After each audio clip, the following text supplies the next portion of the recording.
Америка е многу далеко отидена во заложбите да го направи тоа едно општество за сите. Иако се чувствува во Америка дека тоа уште не е едно општество за сите, уште има сегрегација сериозна.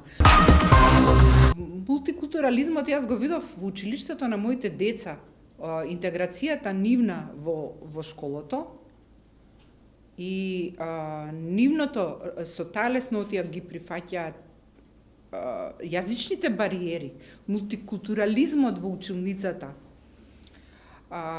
деца со посебни потреби во училницата. Тоа се беше толку добро организирано да тоа прво треба една држава преку образовен систем да го имплементира тука. Значи, ние треба од прво деление да ги учиме децата да се почитуваат едно со друго, да се помагаат едно со друго.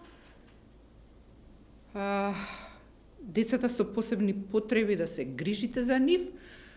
Едно нешто што ми остави голем впечаток, децата добија инструкции дека морате да му помагате со распоред на часови, кое дете кога ќе му помага на детето со посебни потреби. Значи, тука сите се вклучени, затоа што еден ден може и на вас ќе ви се роди вакво дете и треба да бидете среќни дека сите ќе ви помагаат за да можете полесно да го пребродите недостатокот и да го надминете и да го вклучите тоа дете во општеството како чинител продуктивен.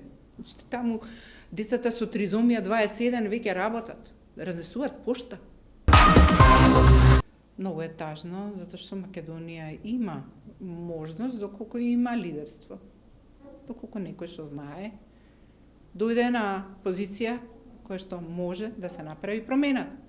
Потребно е шаховските фигури да се наместат на позициите кај што можат да влезат во инвазија на полето на културализмот, да го речеме, на мултикултурализмот, да речеме дека идејата на Гоце Делчев фактички било тоа.